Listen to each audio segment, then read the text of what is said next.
It's now been 25 years since The X-Files came onto our TV screens with just the right mix of scary, sci-fi, and the occasional bits of silly to capture the hearts and minds of the 90s. Featuring Gillian Anderson, who inspired a lot more girls to get into the hard sciences and graduate degrees than Pamela Anderson did, and the spiritual experience that is the acting of David Duchovny.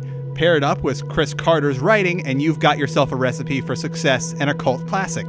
As far as who the they from the title is, well, I'm not exactly sure, but some of these games were extremely hard to find, or even find like functional versions of to play and experience. Someone has gone to a lot of lengths to make sure these games stayed obscure.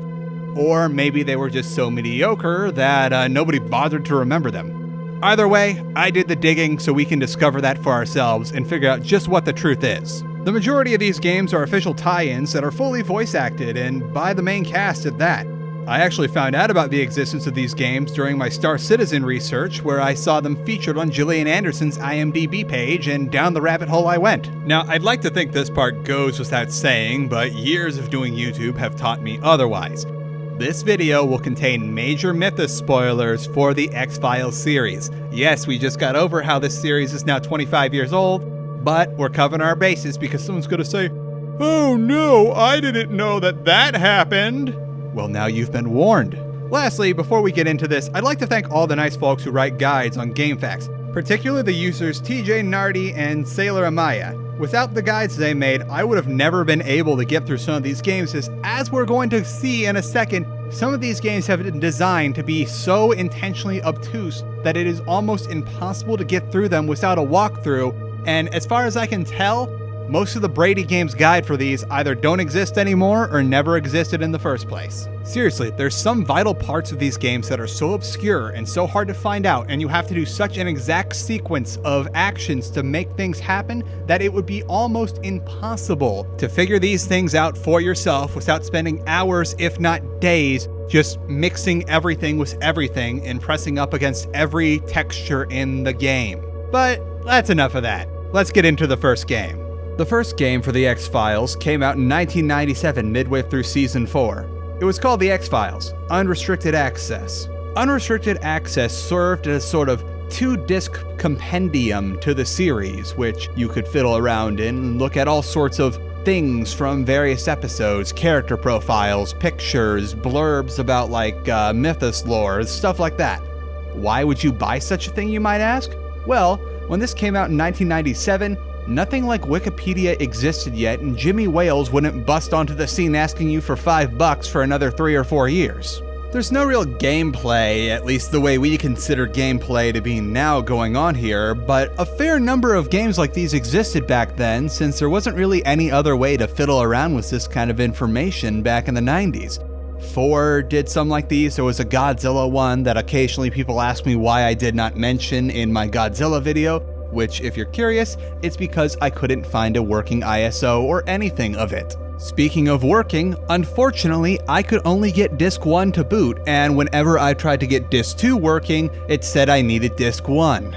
Unfortunately for me, I only have one disk drive in my computer, but lucky for me, I was able to decompile Disc 2, and yeah, it's basically just a bunch of JPEGs and QuickTime videos that are pretty much snippets of the episodes, which is why I'm not showing you Disc 2 anyway, even if I could, because I don't want to get a copyright claim. Interestingly enough, all the flavor text associated with each of the profiles in this game are HTML files, which means you can open them in the browser window of your choice. It's just going to be really small and hard to read because, I guess the game itself serves as a sort of formatting wrapper for all this stuff. And you just feed the HTML into it, and that's how you get your little wiki thing. This thing is basically X-Files Wikia, the CD you bought in 1997. It's a nice little piece of history back from before we had this kind of stuff at our fingertips thanks to the internet, but aside from that, there's not much else to see here. Just before the release of the first X-Files movie that we all actually cared about, an outfit called Hyperbole Studios released a full-motion video adventure game called The X-Files. It took place in the Washington State area where Agent This Guy needed to go track down Agents Mulder and Scully because reasons. This game is about as PC game in the 90s as it is possible to get. It was a 7-disc monstrosity, and it was an absolute royal pain to get running on a modern system. And of course, extremely obtuse full-motion video gameplay, because we're in that Goldilocks zone of game development where it's a lot more efficient to have super compressed QuickTime videos than to actually make 3D graphics for your game. The benefit being that we got the full A-list cast for the X-Files to be in this game. This game boasted that it had something called Uber variables, which sounds like some sort of cool technology, but really it's just that you'll get different things in your game depending on what kind of dialogue options you choose. When I played through this game, I ended up getting a bunch of little subliminal messages flashing across my screen meant to sow anxiety into the player. And you know, this would have been really cool if they had shut up about it and not actually told anyone. Think about this. This would be the stuff of like real world creepypasta if they hadn't told anyone that they did this thing. And people like, wow, did you hear about that X-Files game for the late 90s that like people will sometimes see flashes of dead bodies in? Which actually, yes, if you chose certain dialogue options consistently, you'd see like shadows and flashes of dead people across the screen as you were playing. It was wild. But instead, it became an overhyped marketing tactic because they couldn't keep their mouths shut. And we found out that Uber variables just means your choices in this game will matter. Sort of. Things that could have been a lot cooler than they actually were aside though, let's get into the meat of the game. The game starts you out late for work because that's how cool this guy is, and you meet this guy's partner that tells you that you picked a bad day to be late because an assistant director from DC is in town with some very important business. It's A.D. Skinner, and he tells you that his 2 favorite agents have gone missing, and after a few awkward questions, he tells you that you and him are gonna go to their last known location and get everything out. But first you gotta do a bit of busy work that is, I guess, immersion friendly. You gotta go hand off your big pile of cases to your partner, and then you gotta log into your computer and put out an APB. This is the fun part, because nowhere in the game does it tell you your password overtly, and you need to go find it by doing an elaborate series of events that the guide I read told me not to even bother doing it organically and just put in the password. So yeah, you do that and you drive off to go have a really strange conversation with, I don't know who this girl is. I guess she's the front desk lady at this hotel, but whatever. By the way, I hope you remember to grab your badge and gun from the cupboard in your desk, and additionally grab all the things in the agent gear kit inside of the meeting room, because you're going to need almost all of that to get by in this game. And again, no one overtly tells you these things, and unless you just sort of did a bunch of trial and error or were very intuitive, you wouldn't have known to take those things. Once you flash the front desk girl your FBI badge, she lets you into their rooms, and oh no, things don't look good because we found a copy of From Outer Space in Mulder's room, and it looks like he's been hitting that sauce, and in the next room over, Scully's been hitting that Jesus. So you head down to this warehouse, and then after examining literally every pixel in this already super JPEGified game, you discover that something pretty nasty went down here. So you go and ask your only lead, which is some guy that's hanging out outside of the warehouse by his boat. He's kinda sketchy, but we can't get anything definitive from him, so we're gonna have to stake out. At this point, Skinner realizes he needs to go pick up his dry cleaning back in DC and leaves this game. By the way, don't move around the building in the wrong way during the stakeout or you will die. The next morning, you head back to the field office and find out that somebody dropped your partner, Mr. Other Guy here, like he was a sack of potatoes and robbed the evidence room, primarily taking Scully's laptop. When you ask him about this, he's got no idea what happened, but he somehow knows that your lead, the fisherman guy, is dead, despite you never telling him this. Well, better head over to the harbor and see what's going on. It's here while you're collecting evidence for your CSI guy that you meet Detective Acidorian. Now, I am going to skip the next 50% of this game all the way to the very end of Disc 5. Why? Because everything that happens is so utterly inconsequential to what actually is going on that it pretty much feels like busy work. In fact, that's what happens. You and your new detective buddy are at a complete loss as to where this case is going and how it could possibly tie in with Agents Mulder and Scully, and then suddenly out of the blue, you get a phone call telling you to go meet some anonymous person at a warehouse tomorrow morning. So you go to this warehouse at the crack of dawn, and surprise, surprise, it's X, who also wants to be in this game. He tells you a lot of vague half-truths, and then he gives you a stiletto because you're going to need it sometime in the future, which is riveting for FBI guy here. And then before he leaves, he tells you to go check up on a Jane Doe inside of a local sanitarium, and surprise, surprise, it's Scully. Scully's kind of incredulous about if she should trust you or not, and she looks kind of bored, so we have to convince her that we're worth talking to. If you exhaust all the dialogue options here, you get fired from the FBI for some reason. What you really gotta do is show her that cool knife you just got at the mall, because everyone knows that girls are totally into that. Agent Scully tells you to go check out some abandoned train cars where you'll discover one of the old operating theaters like in the show. After bargaining with a homeless man and then having to give him $10 anyway, you can get a VHS tape of the security feed, which upon putting in your computer, the lone gunman will decide that they want to be in this game too and hijack your computer. They give you the directions to some house in Alaska where you will eventually meet Agent Mulder. You take the next flight to Alaska and go check out this house to discover an oily dead person on the first floor and Mulder tied up in the attic. Mulder tells you the oily dead person is likely covered in the black oil from the show and you should probably get out of here. But then a couple NSA spooks show up and you have to, shoot them because that's the only logical answer. Actually, there is an option where you can hide from them, but it's so extremely elaborate and requires such an exact sequence of events of running into the forest that it's just far more efficient to shoot these poor guys dead, since they're looking to do the same to you anyway. No matter what you do as the agents though, you're eventually taken to the final area in this game, a sort of Black Ops facility in Alaska where you and Scully have to navigate your way through without dying and find a way to save Mulder, who's now been infected with the black oil. In the meantime, it turns out that your partner, other guy, was playing for the other team all along and you have to incapacitate him. Once you get everything ready, you have the option to subdue a security guard, and then you have to do an extremely elaborate sequence of events in order to safely get Mulder into the panic room thing, cleanse the black oil from him, and win the game. By the way, I should mention now, this is probably one of the most abnormally obtuse sequences I have ever played in a video game,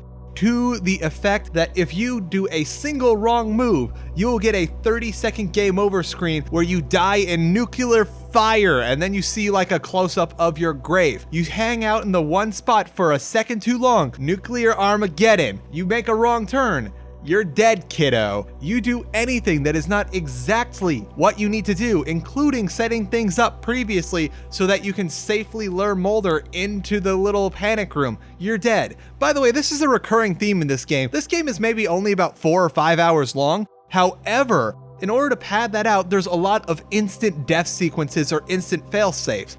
If you use your handcuffs on literally anyone in this game, instant fail state. If you make a wrong turn while staking out in this game, instant fail state. You make things awkward by saying goodbye to X in the warehouse and then you leave in the same direction as he does, you're dead, kiddo. This game is full of instant deaths and long, elaborate death scenes in order to pad the time and make you constantly have to save scum and reload. Yeah, if I didn't have a guide, this would probably take me anywhere between 12 to 20 hours, but if you're playing and you already know what to do, which by the way, even when you do know what to do, you're still gonna have a considerable amount of time that's just looking over every single little pixel looking for the thing you're supposed to click on. This game is not that long. The game reaches a crescendo when other guy gets infected with the black oil now that it's purged from Mulder, but you don't get to kill him. You have to throw the stiletto to Scully, who gets to do the honor. The game winds down with A.D. Skinner telling you that you're on his shortlist now for cool dudes who aren't afraid of anything, and X tells you to keep the stiletto as you're going to need it into the future. In addition to these games from the 90s, there's one more from this era that was an arcade game, but it's very, very obscure. I initially thought that this game was a hoax, something somebody homebrewed and tried to pass off as the real deal, as there is right now only one person in the world claiming to have this on the arcade cabinet database. It's made by a company called DGPix Entertainment, which is my lead into figuring out that this was the real deal. DGPix Entertainment was a very briefly active arcade cabinet developer in Korea that functioned for about 3 years before going defunct. Almost all their games are exclusively rip-offs or utilization of someone else's intellectual property, herein like the X-Files game. While this game calls itself The X-Files, it has nothing to do with the Fox Entertainment television show starring David Duchovny and Gillian Anderson. And this here 3.5% ladies and 96.5 gentlemen is the only still I can show you from this game. The rest of it is pure smut. Digipix Entertainment went on to make several games after this in the next year, but subsequently disappeared off the face of the earth. I get a feeling that Fox found out about this game and did not like it one bit. Now we fast forward about 5 to 6 years and we get a whole new batch of X-Files games. For a while I was scratching my head as to why people would order all these X-Files games 2 years after the final episode of Season 9, and I eventually came out to 2 potential rationales for these. 1, these were all ordered during the commission of the second X-Files movie, and it was too late to cancel them by the time people realized that the second X-Files movie was well into development hell. Or 2, these next 3 games were made to capitalize on the emergent mobile gaming market, as well as how easy it was to make games on the current console generation. Enter X-Files The Deserter for your Java 2-based phone. X-Files The Deserter is an adventure game crammed into a low-color palette on a little bitty phone that follows the usual tropes of adventure games. You can interact with everything, you can mix everything with everything, we can use everything on everyone, and vice versa. The premise is that Mulder is sent off to Las Vegas to investigate a very suspicious murder, and Scully is nowhere to be found and cannot be reached on her phone. At least as far as I got. I understand that later in the game she comes into play, but you're playing exclusively as Mulder. All I know is that black oil is involved, and you have to do a very elaborate series of events to actually obtain this stuff, involving stealing test tubes, going to the water fountain for water, soaking it on the... It's weird. I could not get past the initial murder part in this game just because there was no real walkthrough. And again, these are all a bunch of games designed to be as obtuse as possible in order to pad playtime. You were working on an operating system that had a memory, like an internal storage, maybe in the tens of megabytes. So you did not exactly have a lot of room to make really big, expansive games. I will, however, say that playing this game was a pretty enjoyable experience as far as I got. The second game I did not have so much luck on. It was called X-Files Into the Lion's Den. I couldn't find any working version of this game for me to experience for myself, and my knowledge of this game comes from the 2, maybe 3 sources online I could find that would tell me about this game. I had a couple articles and a PDF of a magazine from the early 2000s that at least shows up on Google search results when I put this game in the search box. Apparently you played as some sort of disgruntled biotech employee who is accepting jobs from Mulder and Scully to do something. It's kind of like one of those action games, except it's extremely limited because you're, again, playing on a little cell phone. And I could not find that much about this game. The screenshots that we have here are pretty much the entirety of what I could find on this game after quite a bit of looking. If I had to pick a game that would be considered the X-Files game, I would pick Resist or Serve. It's obscure, it's weird, and Mulder and Scully are actually in the game for the majority of the game as you play as them. Fully voiced and everything. This game plays in a fixed camera perspective with some very survival horror-esque elements in play, which are multiplied by the fact that at times it is very hard to control your character or let alone aim. But we'll get more into that later. This game was made by Vivendi and came out around 2004. It follows what I am now believing to be the core tenets of an X-Files video game, where black oil is always involved and the problem-solving game mechanics must be extremely obtuse. I stumbled upon something pretty interesting during my playthrough of this game. At a certain point, I got pretty stumped in the first episode and needed to look up a walkthrough to figure out where I was going, where I discovered the lovely guide written by Sailor Amaya, and I noticed there were only 2 guides that existed for this game that weren't just crappy Let's Plays masquerading as guides. The first was from GameFAQs, written by the aforementioned Sailor Amaya, published shortly after the game was made. It had a few version updates, and it was pretty definitive. The second one was made by someone on the IGN wiki 2 years later in 2006, and it was very similar to the initial GameFAQs guide. Very, very, very similar.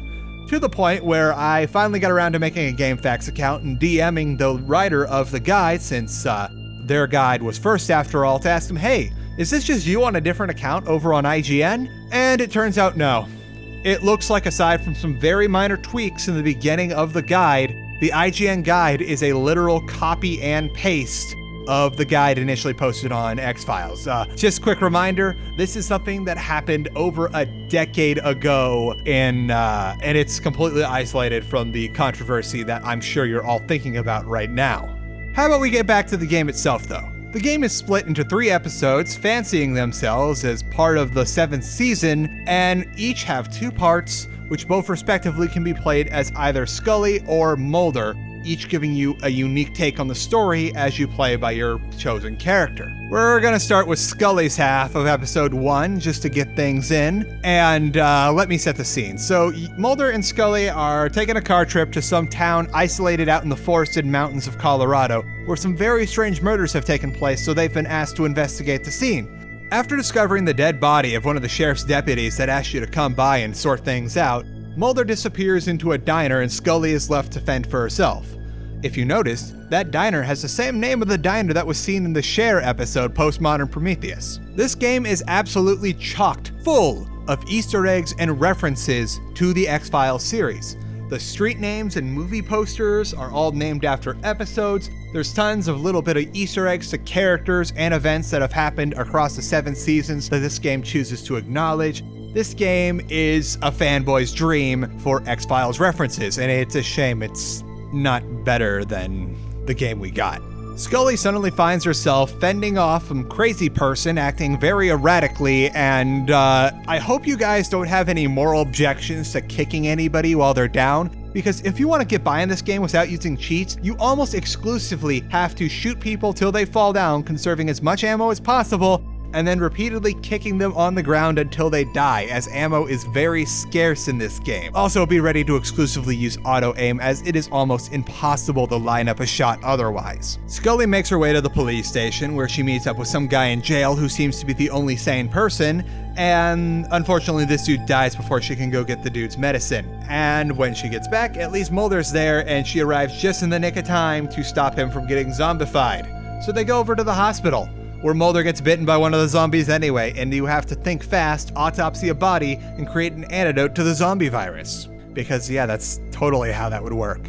You guys split up again, and this time Scully has to go find a way to break into the grocery store by going through the fire department, and you get the first boss fight of this game. We'll call him Wheels. Meet up with Mulder again in front of the fire station, only to get immediately split up.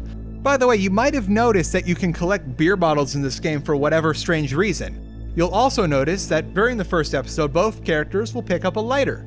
What the game doesn't tell you though is you can actually make Molotov cocktails by following a very elaborate sequence of events, which would be very helpful if you actually knew that. You have to find the beer bottles, all empty. You then have to click on the car in the beginning of the episode in a very specific way in order to discover that inside the front driver's side door is a full canister of fuel. Combine the fuel with the empty beer bottles for reasons, and then after you have the lighter and the fuel-filled beer bottles, you go to the fire station, click on the firefighters' uniforms, and you will get rags. Combine the rags with the beer bottles and equip the lighter, and now you have Molotov cocktails. There is no way you would have known how to do this unless you saw a guide, because there is no mention of any of this in the game. Once you're actually in the grocery store, you find one of the 2 MacGuffin girls you were looking for just in time for the zombified sheriff to show up and for Scully and MacGuffin girl to get the heck out of Dodge.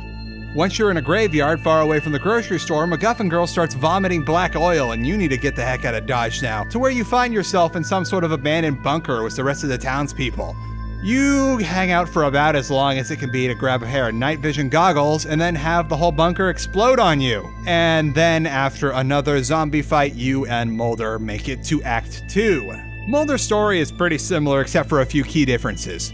Since you don't fight Wheels, you're gonna fight someone else later on, and Mulder has to go through the other parts of town where they got split up, including having to fight a fireball that just keeps on spewing out zombified firefighters, facing off against a granny with an AK-47 in the post office to get yourself the AK-47 and also the stiletto that someone left in a P.O. box, and eventually going to this weird ski lodge where you happen upon a VHS tape of one of the MacGuffin girls, and I'm pretty sure she's underage, so this tape is a big no-no.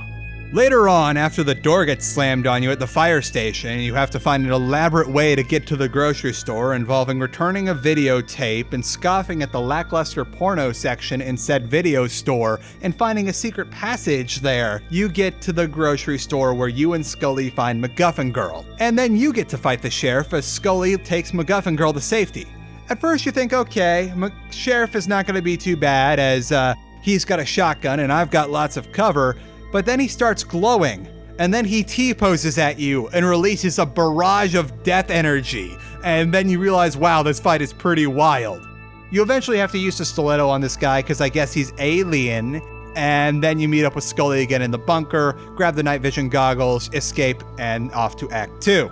Mulder and Scully find themselves in an old abandoned asylum or something like that. It's just a big old house-like building, and you've got to start doing some digging around. Scully has to fiddle around on the computer to find a secret passage that leads her to things, while Mulder fights his way through to get to the elevator for the both of you. Scully, however, unfortunately falls down the elevator shaft and ends up in the basement of the asylum, where she has to do another autopsy to make an instant kill poison for the zombies, and there's conveniently a dart gun laying around that you can lace with this poison. But don't get it too excited because you only make 6 of these darts, and there is a scene that you cannot otherwise pass immediately after that, where there are 6 otherwise invincible zombies that you have to shoot with the dart gun. Don't miss, or at least if you're gonna miss, save right before you go in. Oh, by the way, did I mention that all the save points in this game are kind of like the X signal from the series? I thought that was a nice touch. So eventually, after Scully wanders into a strange device, nearly gets killed, but then mysteriously gets saved and catches up with Mulder. Oh, hey, it's Krychek, because he hasn't been in one of the X-Files games yet. And, oh, by the way, we gotta fight 3 of these zombie girls now. It's okay, you were able to make more of the poison darts. But also you have to fight this crazy bearded dude who, I don't know why he's here. I guess he really wants this alien artifact. But after you kill them all, another beardy dude comes, flies through the ceiling after taking the artifact, and then Mulder and Scully escape by helicopter as the entire town is burnt to ashes. Mulder's story is pretty similar, save for the fact that instead of getting trapped in a mysterious device and hanging out in the basement, he has to fight one of the MacGuffin Girl clones early on, and then he has a harder fight against the MacGuffin Girls as they already start out alive. I also, since you don't have an instant kill gun, had a much harder time. You're wondering why I went so in depth on this part of the game, even though I'm about to be a lot shorter with the other 2 acts of this game.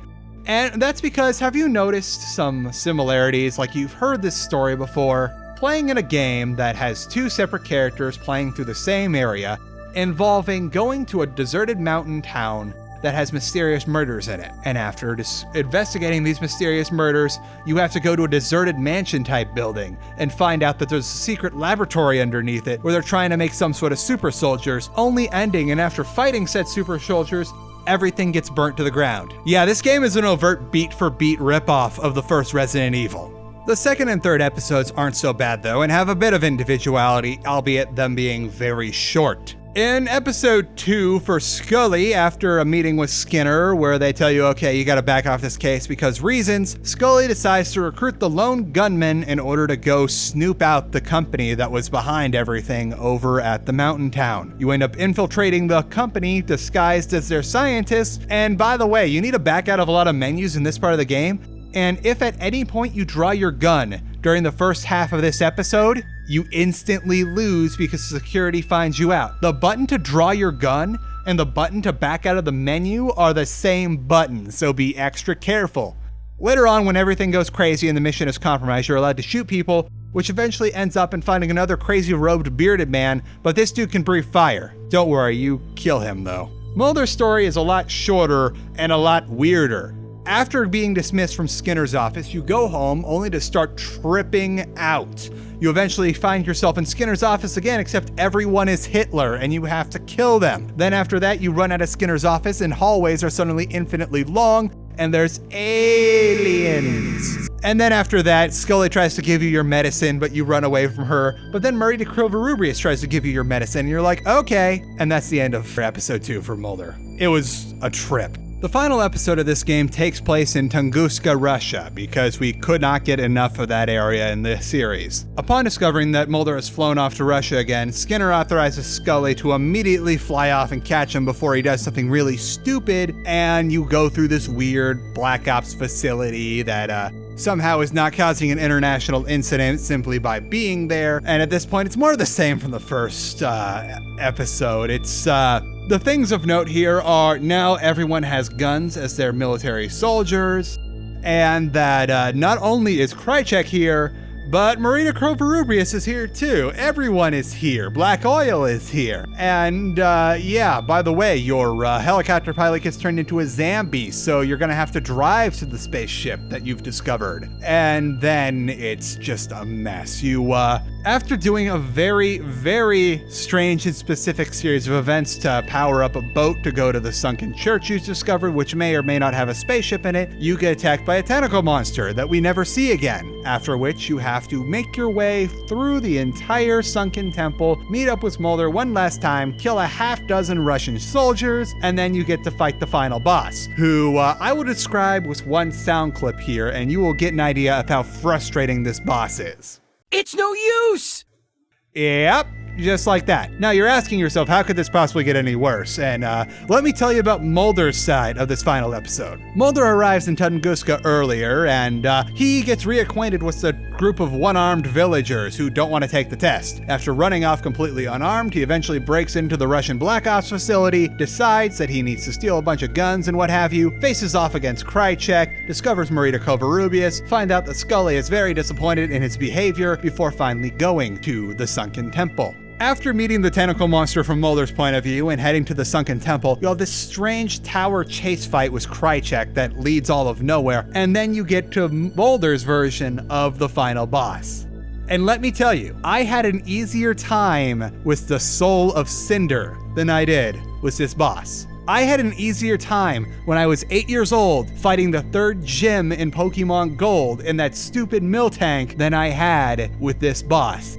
This is the single most frustrating boss fight I have ever done. It took all the cheat codes I could find, plus a bunch of tries in order to get this right. This boss has not one, not two, but 5 different stages you have to beat him in, spanning across a bunch of things. So even if you conserve your ammo, you're gonna run out and have to resort to just kicking him while down. Even in your resting stage, between the stages, there are enemies you have to fend off. It is ridiculous. And when you finally kill him, you get to see okay, I guess, final cutscene and roll credits. Unfortunately, that is not the end of all things X-Files video games. The final game in the X-Files series is X-Files Deep State. It's a mobile game. A hidden object mobile game. You know, I was initially excited to check this out. I thought the backgrounds looked really cool, and during the prologue, the gameplay was pretty intuitive and the story was interesting. It took me about 15 minutes to get through the prologue. It took me a solid 2 weeks of playing whenever I could in episode 1, and I still did not get to the end. Not because it was hard, not because it was long, but because this game's learning curve is so ridiculous in its challenge. And it's not like good challenge, it's like intentionally making the hidden object stuff as obtuse as possible, to the point of where they overtly say, hey, you're going to need to use these boosts in order to get through this challenge. The first one is free, and then it keeps on tugging at your sleeve and tugging at your sleeve. Hey, you know, if you get some boosts, you'd probably be able to advance through the story. Hey, have you played the game today? Hey, have you played the game? Hey, you want to give us your money? I think you should give us your money. Maybe you should give us your money. How about you please give us all of your money? This game has 3 different kinds of currency, stemming from energy to dollars to whatever they call diamonds, X coins, fun bucks, whatever it is. And of course, if you want to get anywhere in this game without having to spend a solid 2 months per episode, you're going to need to buy them. Additionally, they will occasionally remind you that if you pay them $30 up front, all of this will go away, but I'm not paying $30 for something that you designed to be as frustrating as possible in order to get people to pay money. I will not do that on principle alone. And that's about it. You don't even play as Mulder and Scully, you play as Agent Self-Insert, and while the backgrounds are nice, the people drawings are not so much. And of course, you can also unlock various cosmetics for your little avatar that you may or may not be able to purchase with money. And yeah, this is everything wrong with modern mobile games. This is not quite as bad as Command & Conquer Rivals, but still rather upsetting. So where does that leave us now? Well, in an interview with an X-Files fan site, Chris Carter did hint at a new X-Files video game may be happening in the foreseeable future, but nothing's for certain. And I guess the truth is out there, folks. Thank you so much for sticking with me for this video. I had a great time digging through all of this stuff, and it was really interesting to find out there were as many video games about the X-Files as there were. Feel free to like, subscribe, comment, all that good stuff. And if you'd like to help me make more videos in the future, I do have a Patreon account that you can donate to if you've got the cash. I'd love to start selling shirts or something, but that's gonna take a bit. It is in the works, and I will think of some interesting merchandise, but in the meantime, I'll see you guys next time. I got some coursework to do. Oh, it's a rubber band. Ooh, I know what you'd like with rubber bands. I don't know if I can do this one-handed. I cannot do this one-handed.